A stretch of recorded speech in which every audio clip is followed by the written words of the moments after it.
When did you start playing basketball, and at what age did it become your primary focus?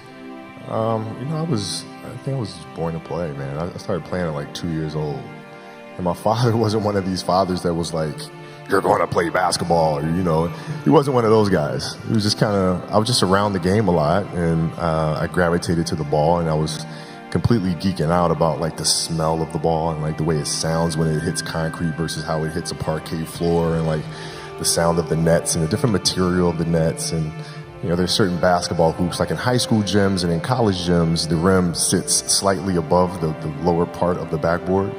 And it was like I was geeking out if I got into a gym which was like the NBA, with the lower stanchion of the backboard and the hoop were completely parallel with each other. Like little shit like that would freak me out. So to answer your question, I was born to do this thing, man, and I did it nonstop all day long, from the age of 2 to when I retired, man. That's the trick, isn't it? It's finding what you love to do.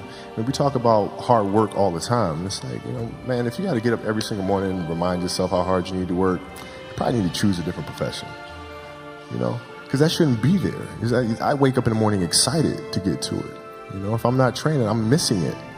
If I'm not watching a game of basketball, I miss it. There's no place I'd rather be. And if you have that feeling, then you're truly doing what God has put you on this earth to do. Do you have any advice for students entering an organization and being the youngest person, not in the room, but in the whole company? Well, I mean, in business, it's a little different. It's. I think the best way to prove your value is to work, is to learn, is to absorb, to be a sponge. But you always want to outwork your potential. As hard as you believe you can work harder than that.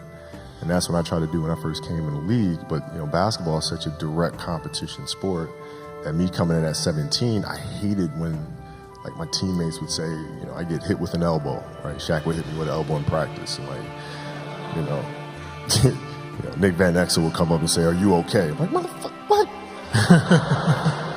Mao, are you okay? What the hell is wrong with you? So like I always had that extra chip on my shoulder. So like every day in practice for me was really trying to annihilate everybody that I was playing against. Because I wanted to prove you don't need to babysit me. Like I'm fine, And so it's always that competitive nature, the work ethic, and curiosity. Because I asked a lot of questions. Playing with Bryant Scott, I asked him a lot of questions. Eddie Jones, who was great at chasing guards off the screens, and I didn't understand how to do that. I would sit with him before practice, after practice. Magic, James Worthy, Kurt Rambis, Kareem Abdul, all the Laker greats. I would always sit down and just ask them questions about certain games that I studied growing up. What actually happened there? What did you feel there? Why? Bird tough to defend. Why? Because you look slow as shit to me. So like, I'm missing something. So like, tell me what I'm missing. You know what I mean? And so I would always ask questions and try to learn as much as I could. Dreams they should be pure. And I think a lot of times, when we're born into this world, we actually wind up going backwards.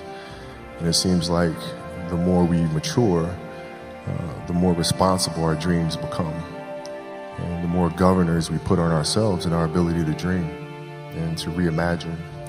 And it's always a fight for us parents and for you guys to make sure that your dreams always stay pure. And so it's not a matter of pushing beyond your limitations or expectations. It's really a matter of protecting your dreams, protecting your imagination. That's really the key. And when you do that, then the world just seems limitless. Like sometimes you lay down in bed and you visualize things. You just kind of, that's at least how I would go to sleep. I'd lay down, I'd imagine playing for the Lakers, and I'd imagine what the uniforms look like. I'd imagine where we'd be playing, and, the smell of the arena and all sorts of stuff. And I would see myself, getting hot, score 10 straight points. But in a dream, like, why would you ever interrupt that? Like, you're not going to have a dream and be like, okay, and then he misses his next 6. Like, it's not going to happen. So you just keep dreaming and dreaming and dreaming. And before I go to sleep, I'm like at 120 points, And so when you grow up, downloading that into your brain over and over and over. And then, that summer, I made 1,000 shots a day. 1,000, right? That's on top of weight training and my conditioning. I made 1,000 shots, and they weren't just shots. It were shots that you saw in that game. They were specific shots. I mean, it was coming out of the corner, going to the pinch post, footwork in the post, coming off the screen. It was very specific. So when you download that into your system and you go out in the court and you're just executing things that you've done thousands of times before, and you have that dream, then that becomes possible.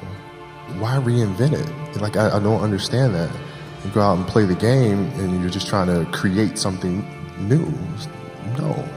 No, this is what I do. This is what I do extremely well. You're gonna have to stop me from doing that. And if you do stop me from doing that, I have a counter to that. Done. My philosophy was a very simple one. And this is where I think film plays a big part of my life. Rudy was one of my favorite films growing up. After watching that film, I come to understand if I could work that hard every day, with being blessed with the physical tools that I have, what would my career be? And I made a promise to myself from that day that I was going to work that hard every single day so that when I do retire, I have no regrets. And that was the most important thing for me, is to leave no stone unturned, get better every single day. And if I lived that way, then over time, I'd have something that was beautiful. But that was my philosophy. It seems like a pretty simple one, but if you live your life to just get better every single day, do that for 20 years, what do you have?